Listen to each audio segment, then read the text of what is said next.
Good morning everyone. आज हम करने वाले हैं 14 एंड 15 फरवरी 2024 के the Hindu plus Indian express दोनों ही न्यूज़पेपर का एनालिसिस। और यहाँ पर जो भी आर्टिकल्स आपको दिखाई देंगे, पहली बात तो वो यूपीएससी के साथ रेलिवेंस रखेंगे।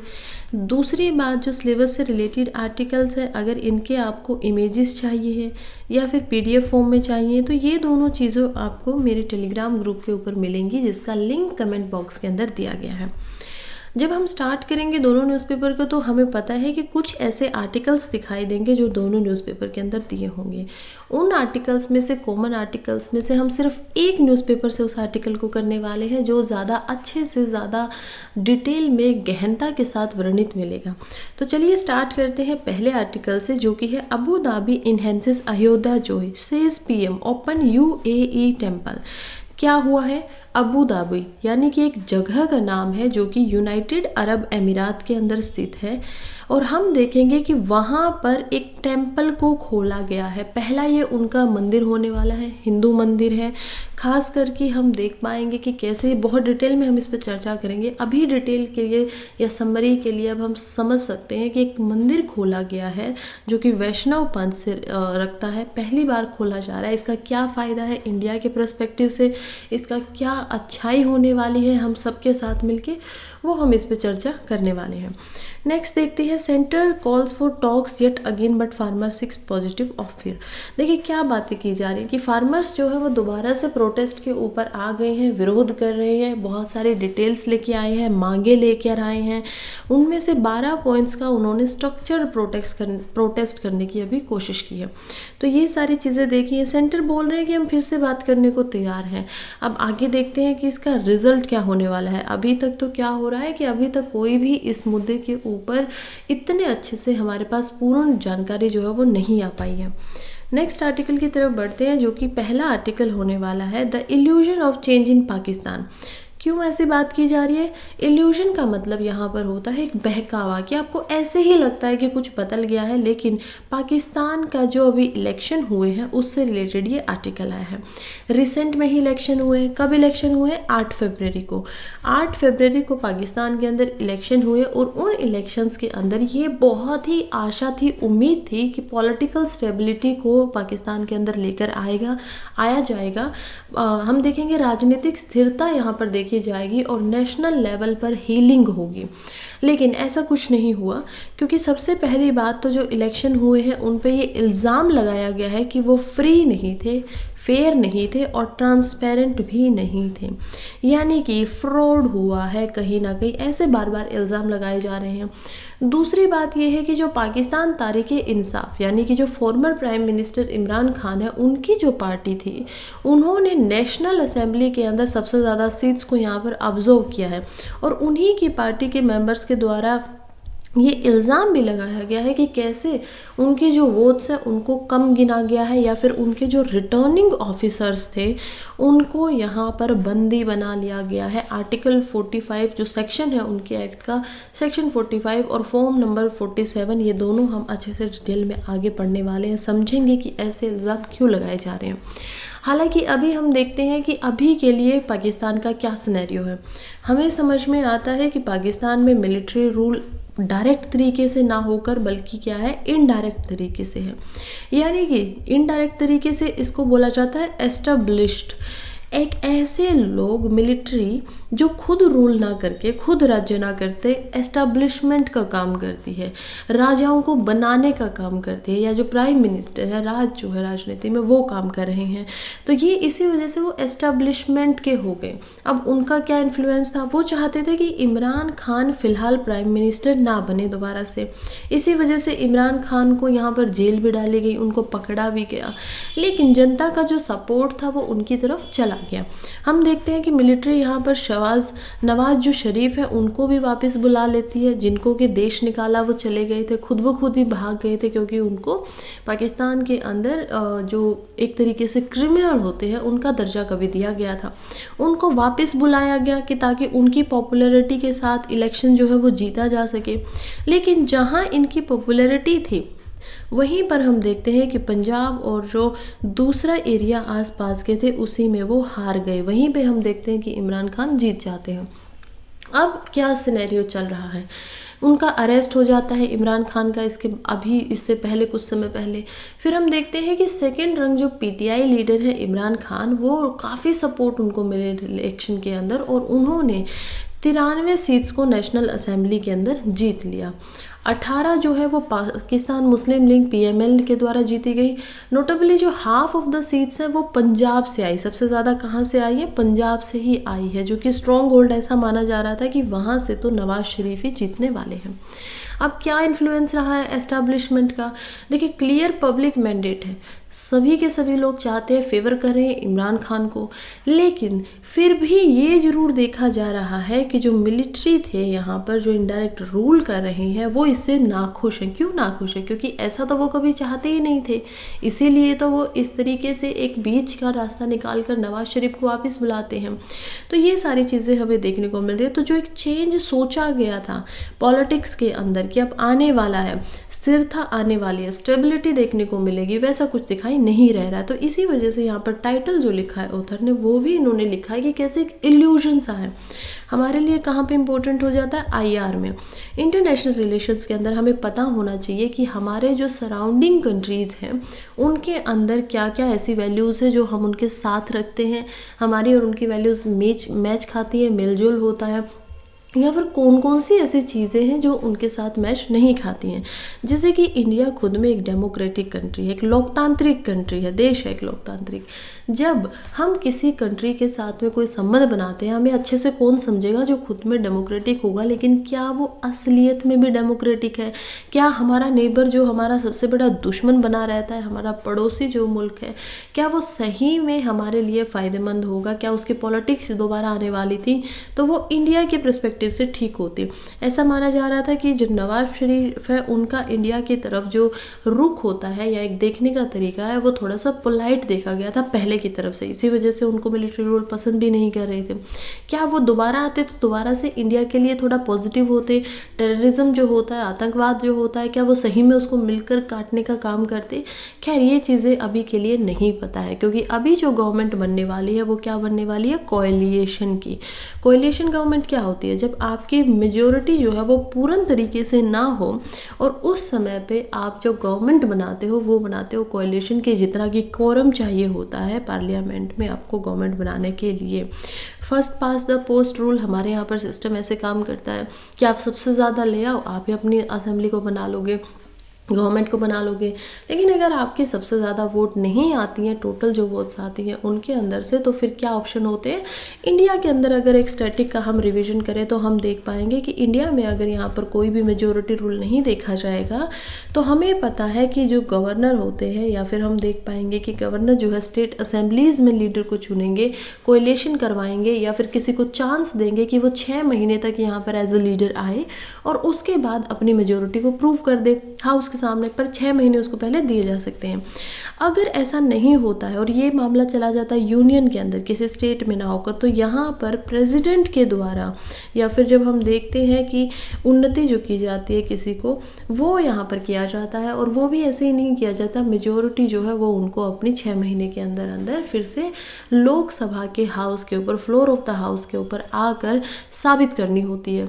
तो ये हमारे यहाँ का सिस्टम है। अब यहाँ पर क्या हो रहा है, पाकिस्तान के साथ कंपेयर करें तो कि अब जो इम्पैक्ट है नवाज शरीफ का वो कहीं ना कहीं डिमिनिशिंग दिखाई दिया, कम होता हुआ दिखाई दिया, कि नवाज शरीफ पाकिस्तान में दोबारा से जो एक्सपेक्टेड बेनिफिट लगाए जा रहे थे उनकी पार्टी से, वो यहाँ पर नहीं आए।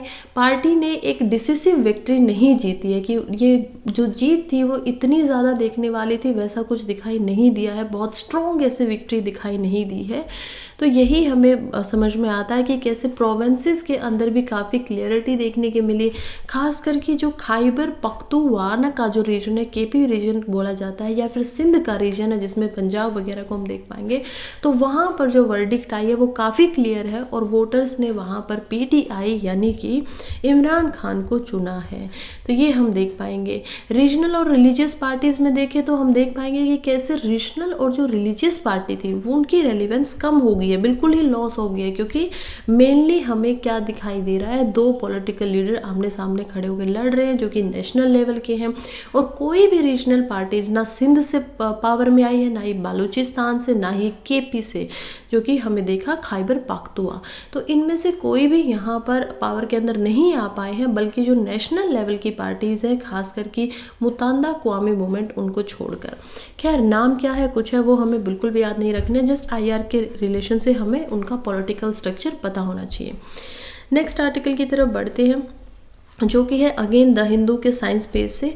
बोल रहा है, does updating covid vaccine frequently have benefit, any benefit. देखिए आर्टिकल जो है लिखा गया है वैक्सीन के बारे में, और वैक्सीन में भी किस चीज़ की बातें की जा रही हैं, यहाँ पर वैक्सीन में भी जो बातें हो रही हैं वो हो रही हैं कोविड-19 की। कह रहे हैं कि कैसे अगर कोविड-19 की जो वैक्सीन है उनको बार बार बदला जा रहा है, क्या वो सही है, क्या उससे कोई फ़ायदा होने वाला है, कोई बेनिफिट होगा। चलिए उस पर चर्चा करते हैं। सबसे पहले समझ लेते हैं वैक्सीन खुद में होती क्या है। जब किसी को कोई बीमारी हो जाती है या किसी को कोई वायरस लगता है, तो उससे ही उसी का कुछ पार्ट लेकर उसको इम्यून सिस्टम के अंदर भेजा जाता है किसी हेल्दी इंसान के, कि अगर उसको जो बीमारी हो तो उसको कम मात्रा में वो वायरस जाए और उसके जो इम्यूनिटी सेल्स हैं वो उसके साथ लड़ सके, उसको आसानी से हरा सके उस वायरस को। अब जब वो आसानी से उसको हरा देंगे तो ऑटोमेटिकली बात है कि वो आगे भी उसके लिए तैयार हो जाएंगे, तो शरीर में क्या बनेंगी, एंटीबॉडीज़ बनेंगी। अब ये एंटीबॉडीज़ अगर रियल में उसको इन्फेक्शन हो जाता है या वायरस हो जाते हैं, तो हम देख पाएंगे कि रियल में भी क्योंकि एंटीबॉडीज़ पहले ही बन चुकी हैं, तो हमारा इम्यून सिस्टम उसको ख़त्म कर देगा या इतना ज़्यादा हमारे ऊपर प्रभाव नहीं पड़ने देगा। ये होता है वैक्सीन का काम।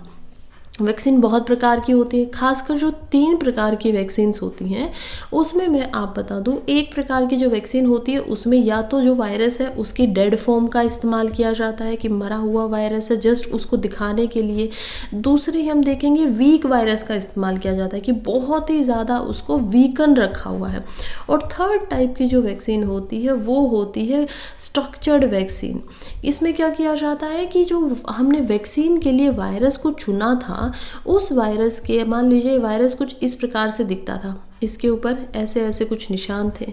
अब जब आप इसको वैक्सीन के अंदर डालोगे तो आप इसको कमज़ोर बनाना चाहते हो, आप इसमें से ये 1 पॉइंट लोगे, इतना लोगे और इतने को ही वैक्सीन के अंदर डालोगे, क्योंकि ये इतना ही इम्पोर्टेंट था। अब ये जाएगा बॉडी के अंदर, थोड़ा कमज़ोर फॉर्म में होगा और हमारी जो बॉडी है वो इसके खिलाफ एंटीबॉडीज़ बना लेगी। खासकर जो इनको मारने का काम करते हैं वो बॉडी में टी सेल्स होते हैं। हमारी बॉडी के अंदर बहुत सारे सेल्स होते हैं, और खासकर जो बॉडीली सेल्स होते हैं उनको हम बोलते हैं सोमैटिक सेल्स, यानी कि ह्यूमन बॉडी से रिलेटेड। तो ये जो टी सेल्स है ये यहाँ पर इनको मारने के लिए आते हैं। वैक्सीन इसमें काफ़ी बड़ा भूमिका निभाती है।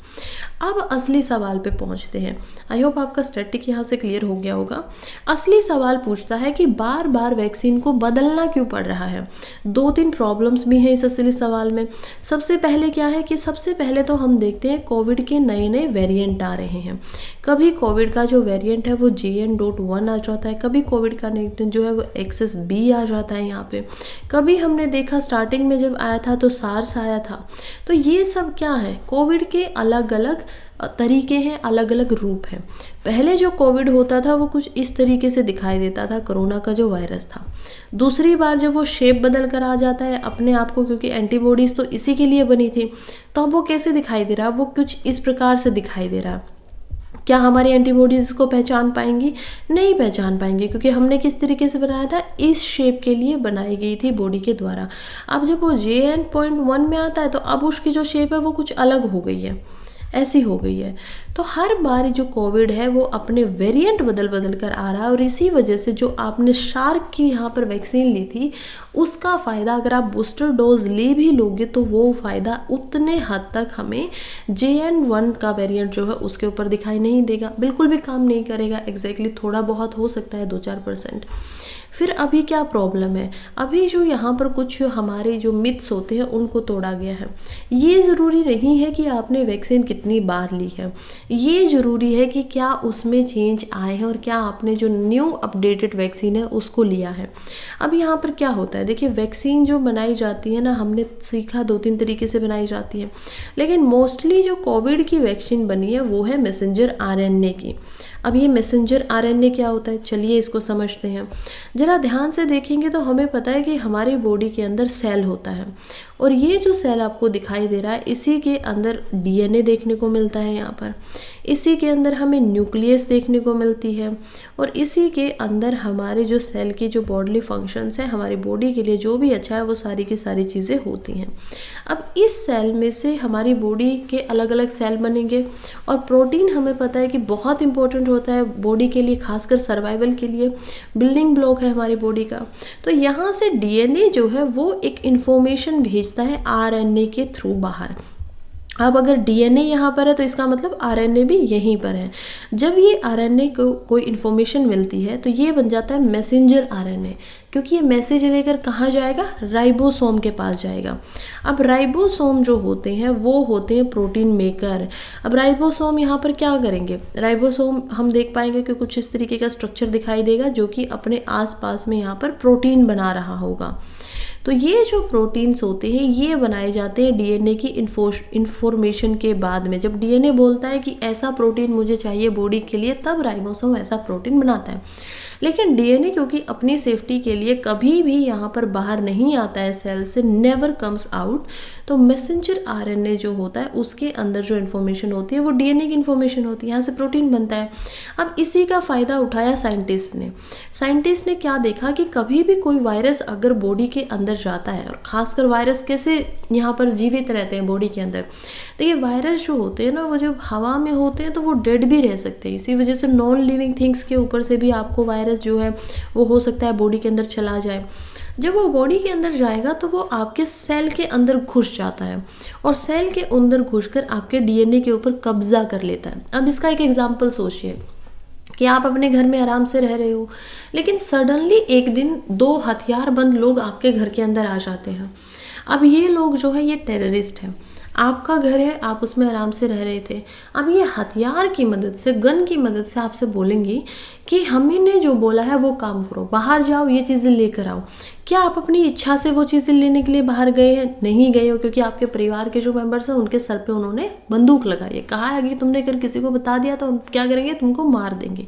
तो ऐसा ही होता है एक तरीके से कि उसमें हमारा जो डीएनए है, हमारा जो सेल है, वो सभी स्ट्रक्चर अपने काम जो भी करेंगे अब वो करेंगे दबाव में, वायरस के दबाव में। वायरस यहाँ पर डीएनए के ऊपर कब्जा करेगा, डीएनए जो मैसेज भेजेगा, अब वो मैसेज यहाँ पर भेजा जाएगा सेम टू सेम वायरस का, क्योंकि वायरस क्या चाहता है कि अब मेरी पॉपुलेशन बढ़ जाए। अब अपनी पॉपुलेशन वो कैसे बनाएगा, हमें पता है हमारी बॉडी के अंदर अलग अलग सेल बनते हैं जिनको हम रिप्रोडक्शन भी कह सकते हैं या रेप्लिकेशन भी कह सकते हैं, यानी कि कॉपी पेस्टिंग होती रहती है। अब रेप्लिकेशन होगा, एक सेल है वैसा ही दूसरा सेल बनेगा, तो उस सेल को बनाने के लिए एक सेल में तो वायरस आ गया है, अब वो चाहता है दूसरे सेल में भी मैं वायरस की तरह ही आऊँ, तो वो अपना ही डीएनए यहाँ पर मैसेंजर आरएनए को बाहर भेजेगा और कहेगा कि राइबोसोम को बोलो कि मेरे जैसा ही प्रोटीन बना दे। अब साइंटिस्ट ने सोचा कि हम इतनी कोशिश करते हैं, क्यों ना हम मैसेंजर आरएनए को ही डीएनए से निकाल ले बाहर, और बाहर निकाल कर मैसेंजर आरएनए के अंदर जो इन्फॉर्मेशन दी है उसी के ऊपर वैक्सीन बना दे, ताकि जो वीकन करके उसको और कमज़ोर बना के, अगर सेम बना देंगे तो वो वायरस और ये जो वायरस था सेल वो बिल्कुल सेम हो जाएगा, सेल के अंदर था तो फिर कोई फ़र्क नहीं रहा। इसको वीकन कर दिया जाता है, कमज़ोर कर दिया जाता है, इसके पार्ट्स को हटा दिया जाता है, बहुत छोटा पार्ट इसका लिया जाता है और उसके बाद उसको वैक्सीन की फॉर्म के अंदर बॉडी के अंदर डाल दिया जाता है। तो ये हमारा पूरा का पूरा कंसेप्ट है। अब mRNA जो बेस्ड यहाँ पर वायरस है वो हमें पता है, क्योंकि वेरिएंट बदल रहे हैं तो इसी वजह से ये जो नई नई वैक्सीन हमारी होती है पुरानी, वो वैक्सीन यहाँ पर काम नहीं करती है। यूजुअली 2 तरीके से वैक्सीन बन रही हैं। पहली हमने ट्रेडिशन वैक्सीन्स देखी जिसमें कि नॉर्मली जो वायरस है उसको लिया जाता है और बॉडी से डीएनए से वायरस को एक्सट्रैक्ट ना करते हुए हम बाहर से ही वायरस को देखते हैं, आप ब्लड से देखते हैं, एग बेस्ड होते हैं वायरस, उनको वहाँ पर लेते हैं, जिसकी वैक्सीन को बनाने में कम से कम 5 से 6 महीने का समय लगता है। दूसरा यहाँ पर देखेंगे mRNA बेस्ड वैक्सीन, जो कि बहुत ही कम इन्फ्लुएंजा जैसी बीमारीज में हमें देखने को मिली है या कोरोना वायरस के अंदर देखने को मिला है। तो ये जो mRNA बेस्ड या फिर मैसेंजर RNA बेस्ड जो हमारी वायरसेस होते हैं, ये जो वैक्सीन होती है, इसको बनाने के लिए भी कम से कम 3 से 4 महीने का समय लगता है। अब इसको बनाने में टाइम लगेगा, फिर उसको मैन्युफैक्चरिंग में टाइम लगा, प्रोडक्शन में टाइम लगा, फिर उसके बाद हम क्या देखेंगे कि डिस्ट्रीब्यूशन में भी टाइम लगता है, यानी कि लोगों तक पहुंचाने में भी टाइम लगता है। और यही एक कारण है कि जो एफिशिएंसी है इसकी इस वजह से कम हो जाती है, हमें थोड़ा सा डिक्लाइन देखने को मिलता है, क्योंकि समय पर लोगों को ये वायरसेस जब आते हैं, मान लीजिए आज अगर आपको JN1 हो गया है तो आज से आपसे वैक्सीन बनानी पड़ेगी, तो इसको 5 से 6 महीने के अंदर बनेगी, तब इसको बांटा जाएगा, तब हम देखेंगे, तब तक जो ये वायरस है वो पूरा का पूरा हड़कंप यहाँ पर मचा चुका होगा, तब तक इसे रोक पाना या दूसरे लोगों को इससे बचा पाना थोड़ा सा मुश्किल है। यही एक प्रॉब्लम है वैक्सीन के अंदर कि ये टाइमली हमारे पास नहीं आ पाती है। अब सवाल पे फिर से आते हैं, क्या इससे फ़ायदा होगा 5 से 6 महीने लेने के बाद भी? हाँ, इससे फ़ायदा होगा, सिर्फ बूस्टर से फ़ायदा नहीं होगा। पुरानी जो वैक्सीन आप लेंगे नए वेरिएंट के लिए, नए जो वेरिएंट की वैक्सीन बनी है वो आपके लिए फ़ायदेमंद हो सकती है। खासकर 11 से 22% तक का हमें ये देखने को मिला है कि जिन्होंने यहाँ पर बूस्टर डोज की तरह नए वेरिएंट की वैक्सीन ली है, उनको यहाँ पर फ़ायदे हुए हैं पूरी की पूरी पॉपुलेशन के अंदर। नेक्स्ट हम आर्टिकल की तरफ बढ़ते हैं, जो कि है MSP guarantee across crops can raise income and demand. देखिए, ये एक सीरियल, अब यहाँ पर सीरियल नाम की एक कंपनी है जो कि क्रेडिट रेटिंग एजेंसी है, जैसे कि सिविल होता है, मार्केट से रिलेटेड ये क्रेडिट देते हैं आपको, उसकी रेटिंग देते हैं बेसिकली। इनके द्वारा ये बोला गया है कि MSP की जो गारंटी होगी, MSP क्या होता है? मिनिमम सपोर्ट प्राइस, फार्मर्स को दिया जाता है, क्रॉप्स के ऊपर दिया जाता है। तो इन्होंने काफ़ी जो डाटा है उसको एनालाइज किया, और उसको एनालाइज करने के बाद बताया कि कैसे जो 2022 और 23 का भी हम देखते हैं डाटा को, अगर खरीफ की फसलों का, तो उसमें केवल 9% मस्टर्ड प्रोडक्शन जो है वो प्रोक्यूर्ड हुई है सारे के सारे क्रॉप्स के अंदर, और 3% हम देख पाएंगे अदर 5 क्रॉप्स जो है वो अपनी जो पार्ट है उसमें दिखाई देता है। तो ये चीज़ें हमें दिखाई दे रही हैं कि कैसे इतनी ज़्यादा जो एक बोला जा रहा है कि MSP अगर दे दिया जाएगा तो MSP वाले क्रॉप्स ही यहाँ पर ज़्यादा से ज़्यादा उगाए जाएंगे। लेकिन इन रियलिटी ये बात सच भी है, कहीं ना कहीं फार्मर्स जो है वो सिक्योरिटी चाहते हैं कि ठीक है मिनिमम हमें इतना प्राइस तो मिलेगा। दूसरी बात ये है कि हाँ, वो इस चीज़ से उनको प्रेरणा मिल रही है, या कहीं ना कहीं जो यहाँ पर इनकम हो रही है वो भी इससे बढ़ रही है फार्मर्स की, और डिमांड भी बढ़ रही है, फार्मर्स भी इसमें और ज़्यादा काम करना चाहते हैं। नेक्स्ट आर्टिकल की तरफ बढ़ते हैं, जो कि इंडियन एक्सप्रेस से है। BAPS temple inaugurated bye PM Modi इन अबू धाबी। फीचर्स क्या क्या है, सिग्निफिकेंस क्या क्या है, इंडिया के रिलेशन से हम देखते हैं। अब ये हमारे लिए इम्पोर्टेंट हो जाता है अगेन इंटरनेशनल रिलेशन में, GS पेपर 2 के अंदर ये आएगा। और क्यों हमारे लिए इम्पोर्टेंट है, चलिए ज़रा इसको समझते हैं। क्यों ना हम ये समझें कि बिल्कुल सही बात है, BAPS टेम्पल एक्चुअली में है क्या। सबसे पहले इसकी तरफ एक बार नज़र डालें, और फिर हम समझें कि कैसे अबू धाबी के अंदर हिंदू टेम्पल का खुलना हमारे मल्टी कल्चरलिज्म को रीडिफाइन करेगा, और जो कॉलोनाइजेशन का कल्चर हमारा हो गया था उसको डीकोलोनाइज करेगा। चलिए देखते हैं। प्राइम मिनिस्टर नरेंद्र मोदी ने वेडनेसडे को BAPS, जो कि स्वामी नारायण टेम्पल है यहाँ पर अबू धाबी के अंदर, पहला हिंदू टेम्पल है जो यूनाइटेड अरब अमीरात में बना है, उसका उद्घाटन किया। डिनोमिनेशन जो है उसमें अब हम देखते हैं कि ग्लोबल लेवल पर हिंदू टेम्पल जो है वो लगभग 1550 से ज़्यादा बन चुके हैं। टेम्पल जो है वो बच्चों स्वामी अक्सर पूर्वोत्तम स्वामी नारायण संस्था, तो इसी वजह से इसको क्या बोला गया, BAPS, इनके द्वारा बनाया गया है। और ये जो लोग हैं ये वैष्णव सेक्ट से यहाँ पर बिलोंग करते हैं। BAPS जो है इनके पास बहुत ज़्यादा बड़ा नेटवर्क है, 1550 से ज़्यादा वर्ल्ड में इनके टेम्पल्स हैं, और इन्हीं के अंडर हम जो गुजरात और दिल्ली के अंदर अक्षरधाम का आप टेम्पल देख पाएंगे, वो भी इसी संस्था से लगता हुआ है। अब ये बहुत सारे टेम्पल इन्होंने और बनाए हैं, चाहे वो लंदन में हो, चाहे वो हॉस्टन में हो, Chicago, Atlanta, Toronto, Los Angeles, निरबोती। तो ऐसे ऐसे हम हज़ारों जगहों पर ऐसा देख पाएंगे कि यहाँ पर मंदिर इस संस्था के द्वारा बनाए जा रहे हैं। अब इससे क्या हो रहा है, देखिए जो कंट्रीज़ हैं वो इससे थोड़ा सा क्लोज आ रही हैं, टुगेदर हो रही हैं, कम्युनिटीज़ जो है वो भी एक दूसरे को समझ रही हैं, कल्चर मिल रहे हैं। यूएई को हम देखेंगे कि बहुत ज़्यादा इंडियन डायस्पोरा वहाँ पर रहता है, बहुत सारे इंडिया के जो लोग हैं वो वहाँ पर गए हुए हैं। लगभग 3.3 मिलियन स्ट्रॉन्ग एंड अकाउंटिंग यहाँ पर हम देख पाएंगे लोगों की, लगभग 3 करोड़ लोग यहाँ पर अबू धाबी के अंदर या यूनाइटेड अरब अमीरात जो है वहाँ पर रहते हैं। तो ये हमारा डायस्पोरा है जो वहाँ पर काम भी करेंगे, और उनके जो फैमिली मेम्बर है वो हमारे यहाँ पर क्या भेजेंगे, हुंडीज़ भेजेंगे उनके लिए। हमारे जीडीपी को भी स्ट्रॉन्ग करते हैं। दूसरी बात है, हमारे कल्चर को बढ़ाते हैं। अब अगर ये वहाँ पर अच्छे से रहेंगे तो इंडियन जो डायस्पोरा होगा ये हमारे लिए अच्छा होगा, क्योंकि लोग जो है वो इंडिया को जानेंगे समझेंगे। तो ये बात भी बहुत इंपॉर्टेंट हो जाती है। फिर स्पोक्स पर्सन कुछ हैं जिन्होंने इंडियन एक्सप्रेस को इंटरव्यू दिया है कि कैसे इंडिया की जो लोकल कम्युनिटी है वहाँ पर उनको वर्कशिप करने के लिए, यानी कि पूजा करने के लिए एक प्लेस मिला है काफ़ी अच्छा। अब स्पोक पर्सन बताते हैं कैसे 1997 के अंदर प्रमुख स्वामी महाराज जो थे, जो कि 10वें स्पिरिचुअल गुरु थे इस सेक्ट के, इस संस्था के, उन्होंने पहली बार एक डेजर्ट के अंदर, जो डेजर्ट है यहाँ पर अबू धाबी का जो हम देख पाएंगे रेगिस्तान है, उसके अंदर यहाँ सबसे पहले एक हिंदू टेम्पल बनाने का आइडिया जो है वो लाए थे, या उन्होंने इसकी नींव रखी थी कहीं ना कहीं। और वो आज जाके 1997 से लेकर आज जाके वो पूरा हो चुका है। ये एक मुस्लिम किंग है जो इस लैंड को पूरा का पूरा डोनिनेट करते हैं या डोनेट करते हैं। तो वहीं हम देखते हैं कि कैसे एक मुस्लिम किंग जो थे, जो यहाँ पर राजा रहते थे, उन्होंने ये जो ज़मीन है उसको डोनेट कर दिया, उसको क्या कर दिया, दान में दे दिया यहाँ पर सेक्ट के, और क्या बोला कि ठीक है आप यहाँ पर हिंदू मंदिर बना सकते हैं। और ये जो आर्किटेक्चर यहाँ पर हम देख पाएंगे मंदिर का, आप देखिए कैसे मंदिर जो है फोटो के अंदर दिखाई दे रहा है आपको, इसको बनाया गया है एक क्रिश्चियन के द्वारा। और हम देख पाएंगे कि जो फाउंडेशनल डिज़ाइनर है वो यहाँ पर एक बुद्धिस्ट थे। कंस्ट्रक्शन की जो कंपनी थी वहाँ पर पारसी ग्रुप था, और जो डायरेक्टर्स यहाँ पर आए हैं वो जैन ट्रेडिशन के थे। तो ये इतनी ज़्यादा विविधताओं से बना हुआ एक हिंदू टेम्पल है।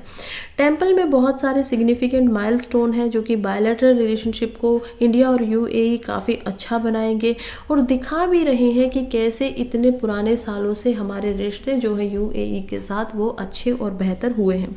फ्रेंडशिप, ये जो दोस्ती है यूएई एंड इंडिया के बीच में, वो नई हाइट्स पे पहुंच गई है, ऐसा प्रधानमंत्री का भी बोलना है जब वो उद्घाटन स्पीच देते हैं, इनॉग्रेशन स्पीच अपनी देते हैं। अब हमारे लिए मेन पॉइंट पे आते हैं जो कि प्रीलिम्स के लिए इम्पोर्टेंट है। अभी तक हमने मेन से रिलेटेड बातें पढ़ी, अब प्रीलिम्स में इसमें से क्या सवाल पूछा जाएगा। यूजुअली क्योंकि ये आर्ट एंड कल्चर से भी यहाँ पर रेलिवेंस रखता है, जो कि जीएस पेपर 1 के अंदर आपका यहाँ पर पूछा जाता है हिस्ट्री के साथ, और साथ साथ में प्रीलिम्स में पूछा जाता है। तो उस आर्ट एंड कल्चर में यहाँ पर हम देखेंगे कि कैसे आर्किटेक्चर की बातें भी होती हैं, यानी कि किस तरीके से इसको बनाया गया है, इसका आर्किटेक्चर क्या है। आर्किटेक्चर जो है वो हार्मनी और पीस दोनों को ही सिंबलाइज कर रहा है, यानी कि देखने से ऐसा लगता है कि वो शांति का बढ़ावा दे रहा है और एक साथ रहने की बातें बोल रहा है। टेम्पल का जो कंस्ट्रक्शन है वो नागरा स्टाइल में हुआ है। अब हमें पता है कि हमारे यहाँ पर द्राविड़ा स्टाइल में भी मंदिर बनते हैं, नागरा स्टाइल में भी मंदिर बनते हैं। क्या क्या उनकी अलग अलग स्पेसिफिकेशन है वो आपको खुद से स्टैटिक के पार्ट से तैयार करनी चाहिए। जैसे कि हम देखते हैं कि कैसे जो नागरा स्टाइल के टेम्पल होते हैं वो यूजुअली इस तरीके से दिखाई देते हैं, और उनके ऊपर यहाँ पर हम देखते हैं कि टेम्पल के ऊपर यहाँ पर वो मग लगाए जाते हैं, या फिर सोने का जो छतरी होती है वो दिखाई देती है। लेकिन जब हम जाते हैं द्राविड़ा स्टाइल में तो वहाँ पर हम देख पाएंगे कि टेम्पल की जो शेप होती है वो काफ़ी अलग होती है, काफ़ी बड़े बड़े टेम्पल बनाए जाते हैं, और उनकी जो दीवारें होती है टेम्पल की वो भी बहुत ही ज़्यादा उत्कीर्ण तरीके से सजाई जाती हैं, बहुत ही मिनिमलिस्टिक, बहुत ही ज़्यादा उसके अंदर चीज़ें लगाई जाती हैं, उत्कीर्ण की जाती है, उनको बनाया जाता है। लेकिन जब हम आते हैं नागरा स्टाइल में तो हम देख पाएंगे कि मंदिर की जो दीवारें होती है उनके ऊपर इतनी ज़्यादा मूर्तियाँ या इतनी ज़्यादा आर्किटेक्चर हमें देखने को नहीं मिलता, उनको इतना ज़्यादा इंटेंसिफाई नहीं बनाया जाता है। तो ये कुछ डिफरेंसेस हैं, कुछ कॉमन सिमिलरिटीज़ भी आपको मिलेंगी। ऐसे सवाल पूछे गए हैं तो इनको ज़रा जाके तैयार कीजिएगा।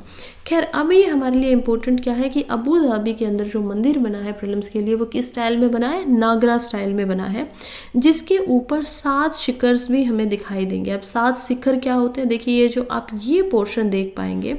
यहाँ पर इनको बोला जाता है शिखर। 3 शिखर हम देख चुके हैं, 4th यहाँ पर सेंक्टम सेंक्टोरम है, 5th 6th एंड 7th। तो ये 7 शिखर लगाए गए हैं यहाँ पर मंदिर के ऊपर। बीच वाला जो शिखर देखेंगे ये काफ़ी सबसे बड़ा है, और ये जो शिखर है ये इसके अंदर होता है गर्भगृह। गर्भगृह जो होगा वो क्या होगा, इंग्लिश में बोलो तो सेंक्टम सेंक्टोरम, और इसी में यहाँ पर डेटीज जो होंगी उनको रखा जाएगा, जो देवी देवता है उनको यहाँ पर रखा जाएगा।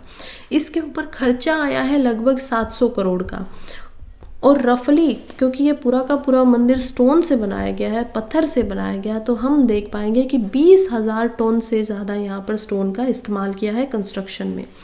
पिंक सैंडस्टोन को भी यहाँ पर मंगाया गया, यानी कि जो राजस्थान का एरिया है और जिसे अजमेर जैसे एरियाज़ में या फिर जयपुर जैसे एरियाज़ जिसको पिंक सिटी के नाम से भी जाना जाता है, तो वहीं से इसके लिए यहाँ पर पिंक सैंडस्टोन को मंगवाया गया। इटालियन मार्बल का इंटीरियर के लिए इस्तेमाल हुआ। बाहर से आप देखेंगे तो काफ़ी पिंक कलर के स्टोन का इस्तेमाल दिख रहा है, लेकिन अंदर से दिखेंगे तो देखेंगे कि ये जो इंटीरियर मार्बल है वो अलग है, जो कि इटालियन है। मेन स्ट्रक्चर जो है वो 108 फीट की हाइट पे है, 262 फीट ये लंबा है और 180 फीट चौड़ा भी है। इसके अंदर 2 सेंट्रल डोम्स है। पहली जो डोम है वो है डोम ऑफ हार्मनी। अब डोम क्या होता है, डोम जो होता है वो इस शेप का आपको दिखाई देता है, यानी कि ये जो शेप आपको दिखाई दे रही है शिखर से, ये क्या है, डोम दिखाई दे रही है। तो डोम जो होती है हार्मनी की, यानी कि एक साथ मिलके रहना, और डोम ऑफ पीस यानी कि शांति का डोम, और सिंबलाइज करता है कि ह्यूमन को एग्जिस्टेंस हो सकती है। कल्चर बेशक अलग अलग हो, लेकिन फिर भी यहाँ पर शांति से प्यार से एक साथ रहा जा सकता है।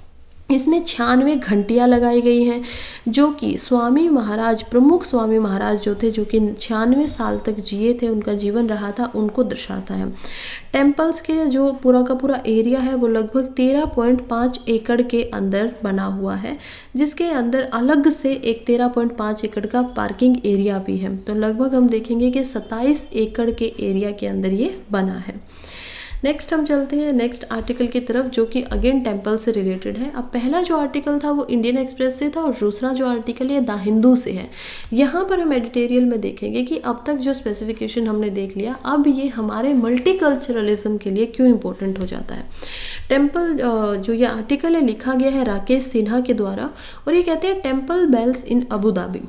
देखिए जो कंस्ट्रक्शन हुआ है हिंदू टेम्पल का, वो इंडिया की लीडरशिप को तो बिल्कुल दिखाता ही है। इनिशिएट किया गया, माना गया है कि प्रधानमंत्री मोदी के द्वारा उसको इनिशिएट भी किया गया, और ये सिग्निफाई करता है एक बहुत बड़ा बूस्ट इंडिया और यूएई के रिलेशंस में। जो यहाँ पर रिश्ते बन रहे हैं इंडिया और यूनाइटेड अमीरात के, उनके अंदर जो बूस्ट आया है उसको ये सिग्निफाई बिल्कुल कर रहा है।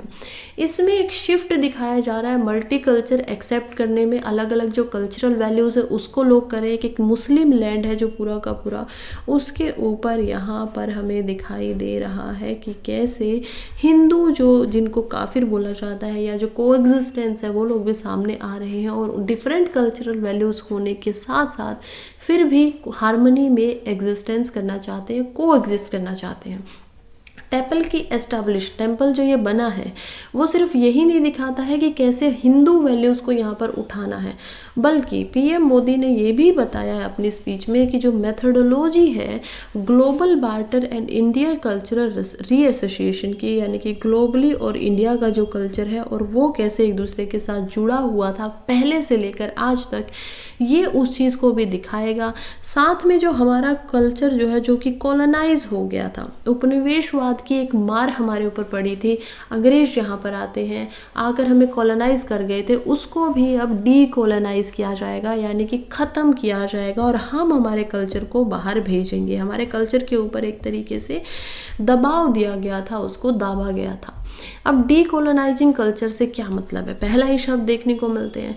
तो प्रधानमंत्री ने इस शब्द का इस्तेमाल किया और वो कहते हैं कि इंडियन जो कल्चर है वो पोस्ट कॉलोनियल हैंगओवर से आज भी दिखाई दे रहा है। आज भी हम देख पाएंगे एजुकेशन से लेकर हायर पोस्ट तक, चाहे वो भाषा हो, चाहे वो पहनावा हो, चाहे वो बातें हो या हमारा जो एक तरीका होता है किसी चीज़ को करने का, वो सारी चीज़ें उसमें ज़्यादातर जो इन्फ्लुएंस है वो वेस्टर्न का हम देख पाएंगे। तो इसी को बोल सकते हैं कॉलोनियल हैंगओवर, कि अभी भी कॉलोनियल तो चले गए हैं, कॉलोनिज्म तो ख़त्म हो गया, लेकिन हैंगओवर अभी भी रह गया है। उसी से लिबरेट करवाना है इंडियन कल्चर को, उसी से आज़ाद करवाना है, और ये जो काम किए गए हैं वो इसमें भूमिका बिल्कुल निभाएंगे। तो पहला स्टेटमेंट ये ऐसे इस तरीके का आया है पोस्ट कॉलोनियल सोसाइटी में, जिसमें डीकोलोनाइजेशन के ऊपर काम हो रहा है, या फिर और अगर मैं आपको इसको सिंपल शब्दों में बोलूँ तो डी वेस्टर्नाइजेशन की काम हो रहा है, चाहे उनके आइडियाज़ हो चाहे कल्चर हो। यहाँ पर प्रधानमंत्री ये भी कम्युनिकेट कर रहे हैं कि कैसे जो हिंदू पर्सपेक्टिव है ग्लोबल कम्युनिटी को देखने का, उसके अंदर बहुत सारे कल्चरल नैरेटिव होते हैं जो वेस्टर्न पर्सपेक्टिव से अलग है, डाइवर्सिफाइड है। हमारी बहुत ही बड़ा एक तरीका जो है, चाहे वो G20 की लीडरशिप हो, और G20 की लीडरशिप में भी हमारा जो मोटो था वो क्या था, वासुदेवाय कुटुंबकम, यानी कि एक सोसाइटी जो कि वेस्टर्न सोसाइटी है, जो कि इंडिविजुअल फ्रीडम के ऊपर बात करती है और केवल अपने ऊपर सोचती है, कंज्यूमरिज्म का बातें करती है।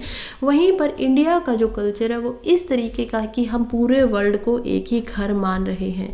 तो हमारे अंदर काफ़ी ज़्यादा यहाँ पर देखने को मिलता है कि स्ट्रेंथ दिखाई दे रही है, एकता दिखाई दे रही है, यूनिटी हम देख पाते हैं हमारे कल्चर में।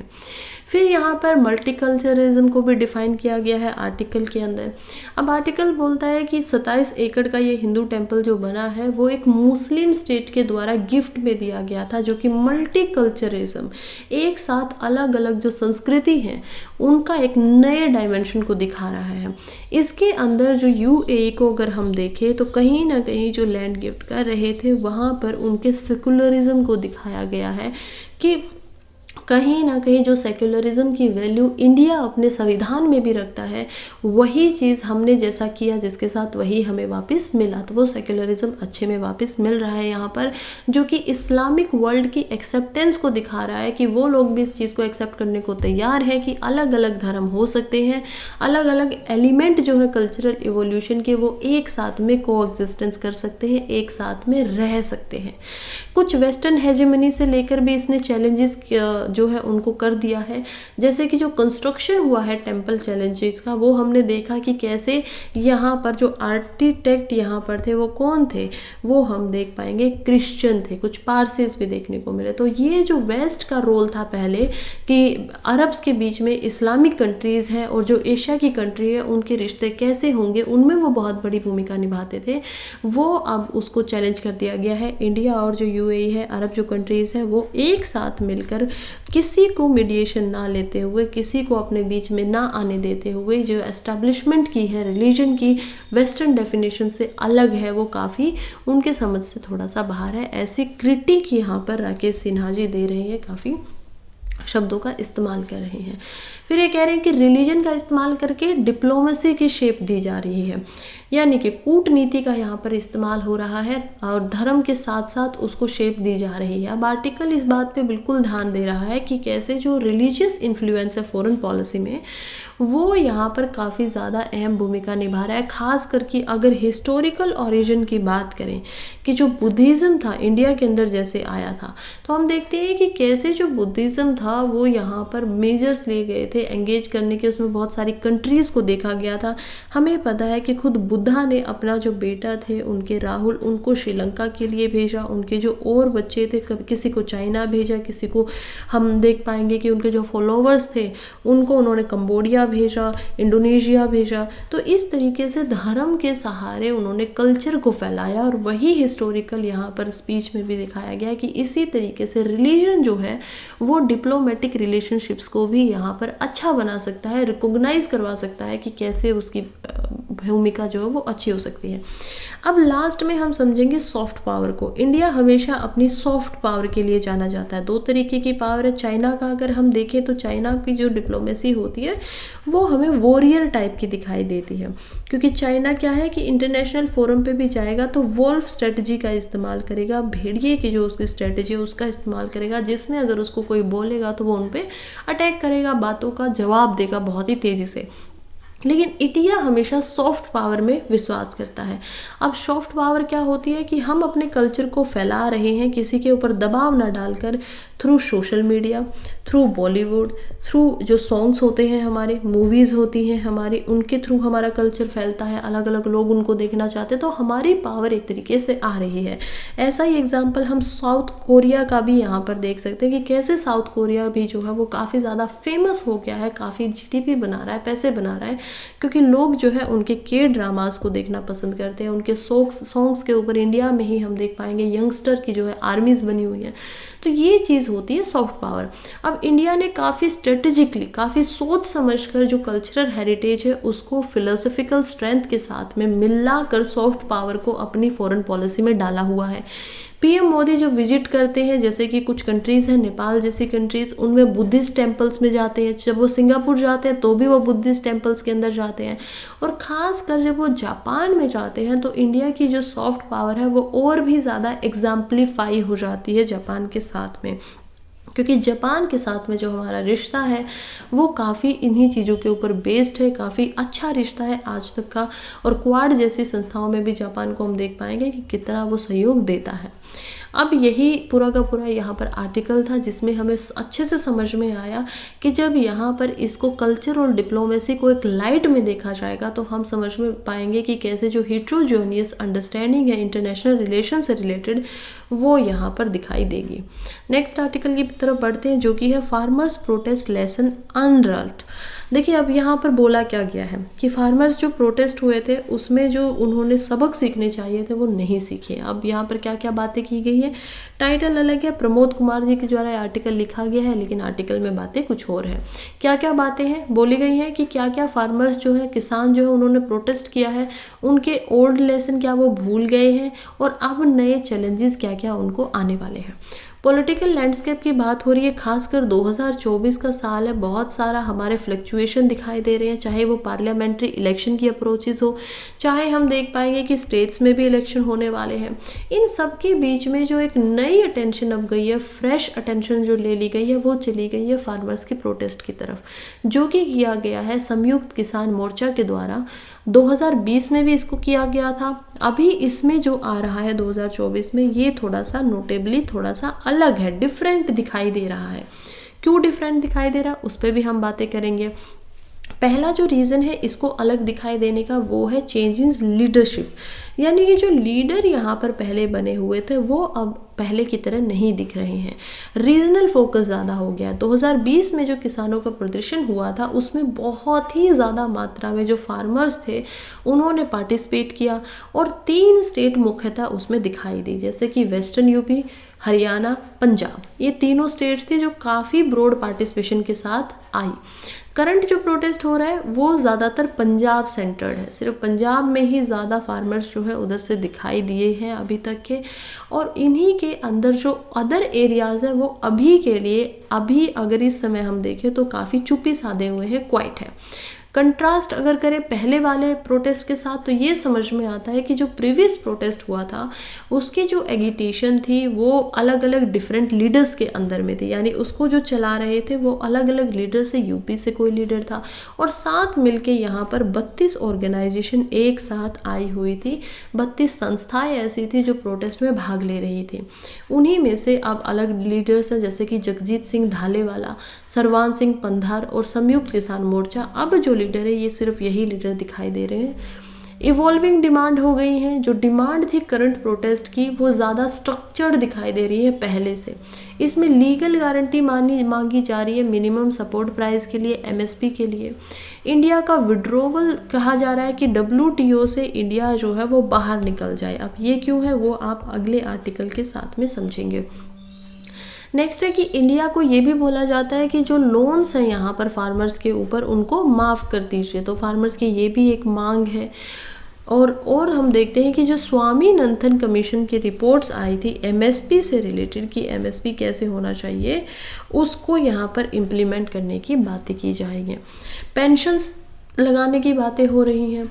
खास करके जो कुछ केसेस हुए थे पहले वाले फार्मर्स के ऊपर जब प्रोटेस्ट हो रहा था, तो उनको केसेस को हटाने की बातें मांगी की जा रही हैं। और जो 2020-21 में जस्टिस मांगा जा रहा है उन विक्टिम्स के लिए जो लखीमपुर खेरी इंसिडेंट्स में मारे गए थे। अब गवर्नमेंट का इस पे क्या रिस्पॉन्स रहा है? गवर्नमेंट में हम देखते हैं कि गवर्नमेंट जो ऑनगोइंग प्रोटेस्ट है उसमें रिएक्शनरी यहाँ पर एक्शन दे रही है, यानी कि एक्शन का रिएक्शन कर रही है। वो कोई अलग नहीं दिखाई दे रहा, उनका जो पहले प्रोटेस्ट पे था वो कोई ऐसा डिसिमिलर सा नहीं है। इस बार हैवी बार्केडिंग की गई है, इम्प्लीमेंटेशन हो गया है सेक्शन 144 का, इंटरनेट सर्विसेज और सीलिंग बॉर्डर्स जो है सिक्योरिटी मेजर्स वगैरह ये सब भी लिए जा रहे हैं। गवर्नमेंट ने अभी भी नेगोशिएशन पे ज़्यादा ध्यान दिया है। वो कह रहे हैं कि फार्मर्स यूनियन जो है वो रिस्पॉन्ड करें, यहाँ पर प्रॉमिस जो बनाए गए थे उस पर हम बिल्कुल काम करेंगे, क्योंकि ये इलेक्शन का काम है तो वो बहुत ज़्यादा एक बड़े तरीके से, एक हार्श तरीके से दिखाई नहीं दे रही हैं। कुछ सबक थे जिनके ऊपर बातें की गई है, वो क्या क्या थे? कहा जा रहा है कि जो प्रोटेस्ट है उसमें बहुत सारी फोर्सेस को देखा गया है, जैसे कि टीयर गैस पहले देखने को मिली थी, ड्रोन ड्रॉपिंग स्मोक बम भी दिखाई दिए। जो लेजिटमेसी के अभी अगर देखा जाए कि जो प्रोटेस्ट को रेडिकलाइज कर रहे हैं उनको लेजिटमेसी दिलाने के लिए शायद उनको रोकने के लिए कामयाब हो जाए, लेकिन सिचुएशन अभी जो है प्रीवियस प्रोटेस्ट है वो फेलियर की तरह दिखाई दे रही है कि वहाँ से कुछ सीखा नहीं गया है। लगभग 700 फार्मर्स ने अपनी ज़िंदगी खो दी थी पिछले जो प्रोटेस्ट हुए थे। इंडिया का जो एग्रीकल्चर था उसमें क्राइसिस देखने को मिला था। तो ये सारी चीज़ें के ऊपर बिल्कुल लीगल मेजर्स की तो ज़रूरत है ही, बिल्कुल कानूनी कुछ सुविधाएं होनी चाहिए, लेकिन साथ ही में पॉलिटिकल विलिंगनेस भी होनी चाहिए कि लॉन्ग टर्म सॉल्यूशन निकाला जाए। तो ये जो सबक है ये एक्चुअली में गवर्नमेंट के लिए बोला जा रहा है कि उनको इससे सबक लेना होगा, उनको इससे लेसन लर्न करने होंगे, और वही ऐसे हैं जो इससे सबक नहीं ले रही हैं। नेक्स्ट आर्टिकल की तरफ बढ़ते हैं, जो कि है Panagariya chairs first meeting of 16th finance commission. देखिए यहाँ पर हम देख पाएंगे कि टर्म्स ऑफ रेफरेंस की बातें हुई है, प्रेसिडेंट ऑफ इंडिया के द्वारा इनको बनाया गया है। क्या होता है फाइनेंस कमीशन? पहली बात तो हमें समझ में आता है कि एक कॉन्स्टिट्यूशनल बॉडी है। दूसरी बात है इसको बनाएगा कौन? प्रेसिडेंट बनाते हैं। हर 5 साल के अंदर इनको बनाया जाता है, टेनोर का एक तरीके से हम देख पाएंगे। फिलहाल ये 16th फाइनेंस कमीशन है जिसकी जो चेयरमैनशिप है वो गई है अरविंद पन्नगारिया को। यहाँ पर आप देखिए ये बैठे हुए हैं, और ये जो है ये मिनिस्ट्री ऑफ फाइनेंस के अंदर यहाँ पर नोटिफाई किया गया है, बनाए गए हैं। अब इनका काम क्या होता है? देखिए फाइनेंस जो कमीशन होता है उन्होंने अपनी पहली मीटिंग ली, और इस कमीशन का काम होता है कि सेंटर यूनियन जो होती है उनके तथा स्टेट्स के बीच के अंदर जो भी फाइनेंसेस है, जो भी टैक्स रेवेन्यू जो यहाँ पर आता है उसको किस मात्रा में कहाँ कहाँ किस स्टेट को कितना पैसा डिवाइड करना है, देना है। अब ये दिखाई देता है चैप्टर 1 के अंदर, और जो पार्ट हमारा यहाँ पे 12th है कॉन्स्टिट्यूशन का, जिसमें स्टेट और रिस्पेक्टिव स्टेट्स को यहाँ पर प्रोसीड की गई है, बातें बोली गई है कि वो ऐसा करें। इतना हमारे लिए समझना ज़रूरी था। नेक्स्ट हम चलते हैं, India faces WTO pressure on farm subsidy amid protest for minimum support price. मैंने आपको बोला था कि WTO से यहाँ पर पीछे वाले आर्टिकल के अंदर कि फार्मर्स जो है कह रहे हैं कि विड्रॉ कर लीजिए, हटिए। अब WTO होता क्या है? World trade organisation. इसमें बहुत सारे रूल्स होते हैं, बहुत सारे जो ट्रेड के लिए ग्लोबल लेवल में हम देख पाएंगे कि जो अलग अलग ट्रेड करेंगी कंट्रीज़, उनकी जो अगर कुछ डिस्टर्बेंस भी हो जाती है उनके बीच में, कुछ हमें लड़ाई झगड़े कॉन्फ्लिक्ट भी देखने को मिलते हैं, तो यहाँ पर उनका समाधान भी किया जाता है, रूल्स एंड रेगुलेशन भी लगाए जाते हैं। अब WTO का प्रेशर क्या यहाँ पर है? फार्म सब्सिडीज़ की वजह से बिल्कुल है। बार बार इंडिया को क्रिटिसाइज़ किया जाता है इस बात के लिए कि वो अपने फार्मर्स को सब्सिडी ज़्यादा देता है, यानी कि MSP जो देता है उसकी वजह से उनके जो फूड प्राइसेस है वो तो कम होंगे, सिंपल सी बातें हैं। और क्योंकि उन्होंने MSP दी है और उनके फूड प्राइसेस जो वो कम है दूसरी कंट्रीज़ के कंपैरिजन में, जब इंटरनेशनल मार्केट में हमारी तरफ से फूड सप्लाईज़ का एक्सपोर्ट किया जाता है, उनको बाहर भेजा जाता है, तो ये एक तरीके से दूसरी जो कंट्रीज़ है उनको नुकसान पहुंचाता है। और इसी नुकसान के चलते दूसरी कंट्रीज़ यहाँ पर शिकायत करती हैं, खास करके ब्राज़ील जैसी कंट्रीज़ जिसमें शुगर केन ज़्यादा होता है, गन्ना उनकी प्राइमरी फसल हम देखते हैं। लेकिन इंडिया में भी शुगर कैन के ऊपर यहाँ पर एमएसपी दिखती है, और एमएसपी मिलती है तो गन्ने को ज़्यादा से ज़्यादा उगाया जाता है तो उससे शुगर बनती है, चीनी बनाई जाती है। शुगर जब बनती है तो उसको इंटरनेशनल मार्केट में बेचा भी जाता है, और ये शुगर क्योंकि ब्राज़ील यहाँ पर सब्सिडी नहीं दे रहा है तो ब्राज़ील की जो शुगर होगी वो महंगी होगी इंटरनेशनल मार्केट में, और इंडिया की जो चीनी होगी वो सस्ती होगी। इसी वजह से नुकसान जो होगा वो किसका होगा, ब्राज़ील का होगा, क्योंकि सब लोग क्या करना चाहेंगे, सस्ती चीज़ को ही खरीदना चाहेंगे। तो ये कारण है। अब यहाँ पर दो चीज़ें हैं। पहली बात तो ये है कि देखिए यूएसए के अंदर भी अगर हम देखें तो सब्सिडीज़ मिलती है फार्मर्स को काफ़ी ज़्यादा, अमेरिका के अंदर भी, लेकिन वो सब्सिडीज़ इंडिया से भी ज़्यादा है। यानी कि मात्रा में अगर हम देखें एक फार्मर को हो सकता है कि 40% सब्सिडी मिल रही हो, इंडिया में आप देखेंगे तो एक फार्मर को सिर्फ 20% ही मिलेगी। लेकिन क्योंकि इंडिया में फार्मर्स की मात्रा ज़्यादा है, नंबर ज़्यादा है, इसी वजह से इंडिया के ऊपर दबाव भी है वो भी ज़्यादा होता है, क्योंकि प्रोडक्शन भी इंडिया के अंदर ज़्यादा आती है। तो यही कारण है कि कहीं ना कहीं प्रोटेस्ट फार्मर्स जो है वो यहाँ पर मांग रहे हैं सब्सिडी को, एमएसपी को मांग रहे हैं। और जो हमने पहले ही 5 क्रॉप्स के ऊपर दी हुई है उसी के लिए हमें डब्ल्यूटीओ से हमेशा प्रेशर मिलता रहता है। चाहे वो हर साल यहाँ पर इंटरनेशनल लेवल पर देखने को मिलता है कि कैसे इंडिया की क्रिटिसाइज़ किया जाता है, इंडिया को डब्ल्यूटीओ के अंदर लेकर जाया जाता है, केस होते हैं इंडिया के ऊपर। तो ये सारी सिचुएशन बनी हुई है। खैर यहीं पे आज के हमारे दोनों न्यूज़पेपर ख़त्म हो जाते हैं। किसी को अच्छा लगा हो तो प्लीज़ चैनल को सब्सक्राइब कर लीजिए, ग्रुप जो है टेलीग्राम का उसको ज्वाइन कर लीजिए, वहाँ पे डेली के अपडेट्स आपको मिलते रहेंगे। And thank you so much. पढ़ते रहिए, आगे बढ़ते रहिए। All the very